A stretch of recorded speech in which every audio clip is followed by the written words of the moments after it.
It was a warm July evening in Calgary, Alberta, a neighborhood like any other, where kids rode their bikes, sprinklers dotted the lawns, and porch lights blinked on as day turned to dusk.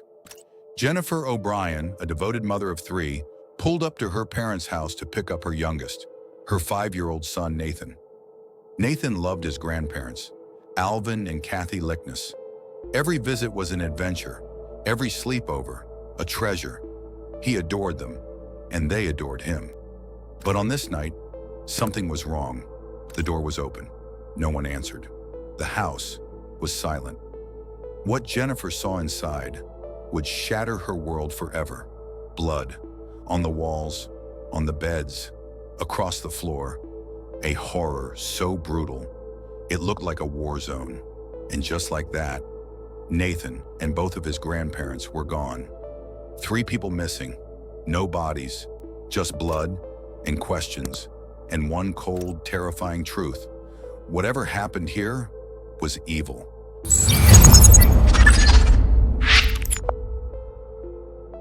Jennifer O'Brien was a busy mom.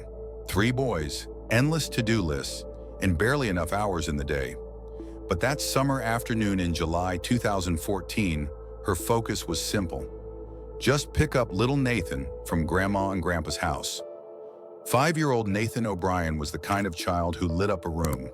Bright-eyed, energetic, his blonde mop of hair bouncing as he raced around in superhero capes, his latest obsession, and of all the places in the world, his favorite was Grandma Kathy and Grandpa Alvin's house.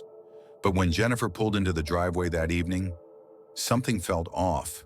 The front door was open, wide enough to unsettle her. But inside, it wasn't just unusual, it was unspeakable.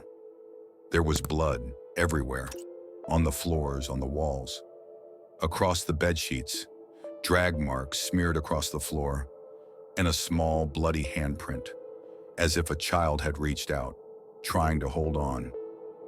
Jennifer O'Brien had walked into every parent's worst nightmare, and her son, Nathan, and her beloved parents were gone. The perfect family home had become a crime scene soaked in horror, and Nathan O'Brien was nowhere to be found. Blood on the beds, smeared across the headboards and tangled sheets. On the walls, splashed and streaked in horrifying patterns. In the hallway, soaked into the floorboards, marking a violent struggle. And then drag marks, long smudged lines leading from the bedrooms, out into the hallway, toward the open front door. A child's toy lay discarded in the hallway, silent witness to the terror that had unfolded.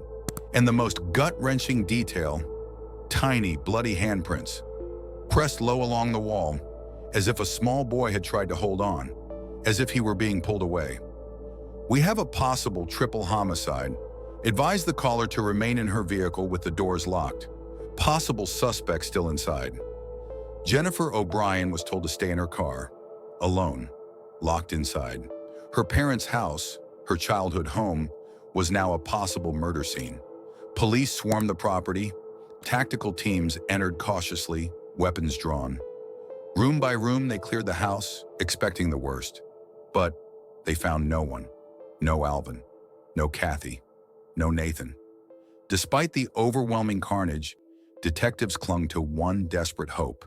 Maybe, just maybe, they hadn't been killed. Maybe the scene had been staged. Maybe they'd been kidnapped and were still alive. They issued an Amber Alert for 5-year-old Nathan O'Brien. Every second mattered. Investigators returned to the home and searched it again. They combed every inch, under beds, inside closets, behind furniture. They hoped Nathan had witnessed the violence and hidden somewhere, but he wasn't there. No one was. The moment the gravity of the scene set in, an Amber Alert was issued across Alberta. 5-year-old Nathan O'Brien was missing.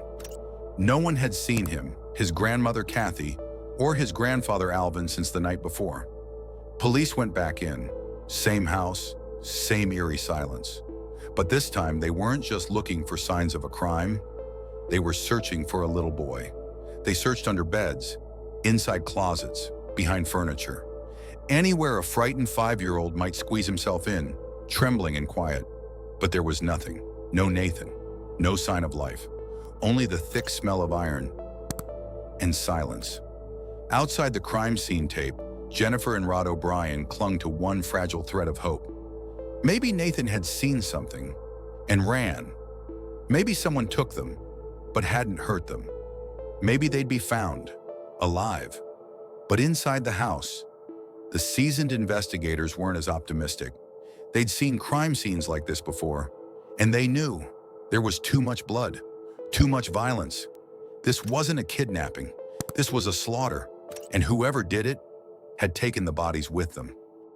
The case gripped Canada. A peaceful neighborhood shattered, a family missing, and a child feared dead. Investigators knew time was running out. They turned to surveillance footage, hundreds of hours pulled from local businesses and traffic cams.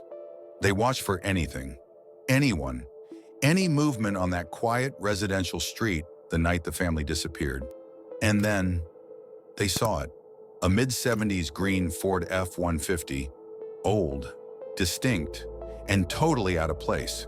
It didn't belong to the neighborhood. It didn't belong to anyone the family knew, or so they thought. Police released a photo of the truck, and someone called in. A woman. She recognized the vehicle immediately. It belonged to her brother, Doug Garland. And yes, she turned him in. Her own brother. Doug Garland had a past. He had secrets.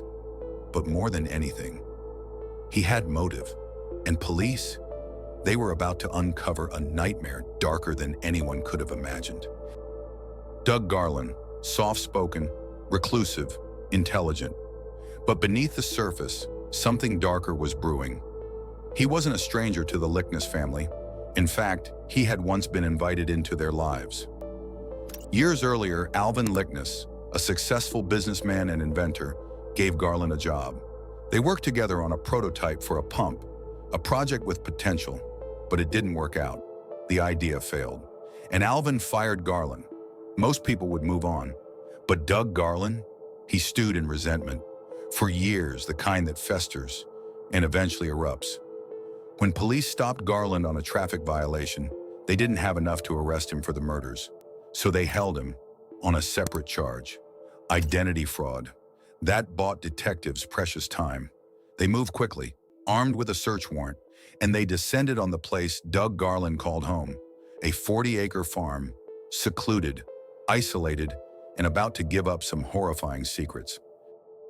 When investigators first entered Doug Garland's rural farmhouse, it seemed unremarkable. No bodies, no blood, no sign of struggle. But just outside, they noticed something. A burn barrel, still warm, still smoldering. Inside, ash. Only ash.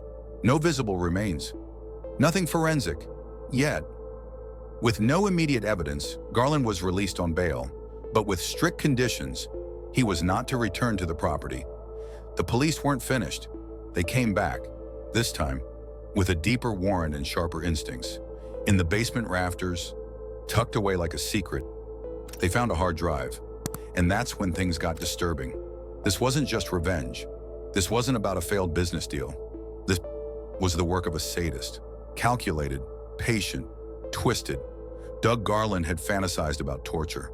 Now police feared he'd made it reality. Investigators returned to the burn barrel, and this time they brought sifters, gloves, and cold resolve. They combed through the ash, grain by grain, and what they found shattered any remaining hope. A child's baby tooth, fragments of bone scorched beyond recognition, flesh burned but still identifiable. DNA tests confirmed the truth. It was Alvin, it was Kathy, and it was 5-year-old Nathan. And that was just the beginning. In Garland's shed, they found a meat saw. On its blade, the DNA of Alvin and Nathan. A meat hook, stained with Kathy's blood. And his rubber boots? They carried the DNA of all 3 victims. Then came the image, not from the ground, but from above. By sheer coincidence, a mapping plane flew over Garland's farm the morning after the family disappeared. It took a high-resolution image, never meant to reveal a crime scene. But what it captured still haunts the minds of those who saw it. In the grass, near the burn barrel, 2 headless torsos, adult-sized, and a smaller figure, motionless beside them. They believe it was Nathan O'Brien. What was left of them was now dust and ash. After the discovery, Doug Garland vanished, but not for long. Police, determined to catch their suspect, turned to infrared cameras, and there he was, sneaking back onto the farm, a man returning to the site of his crimes, likely trying to destroy more evidence. He was caught in the bushes, only feet from where the victims had suffered. Arrested, handcuffed, no escape. In court, Doug Garland was a silent figure. No emotion, no remorse. He simply took notes, never once denying what he had done, never once apologizing. The prosecution laid out every detail, every chilling detail of his plan. Garland had stalked his victims, had researched how to make his attack perfect. When he acted, it wasn't out of rage. It was cold, calculating, and when it was over, there were no survivors, not even 5-year-old Nathan. In the end, Garland's motive was simple. No witnesses, no mercy, just silence. Doug Garland was convicted of 3 counts of first-degree murder.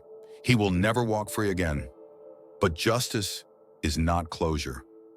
For Jennifer and Rod O'Brien, the nightmare didn't end with a verdict. It lingered in silence, in the empty bedroom, in the quiet where Nathan's laughter once lived. They weren't even given enough of their little boy to bury. I didn't even have enough of my son to bury. Rod O'Brien, Victim Impact Statement. It's the kind of grief that reshapes a life, that leaves parents haunted by questions with no answers. Nathan used to ask his mother what heaven was like, and she'd smile and tell him, "You can fly around like a superhero. There's no nighttime. You can play all the time."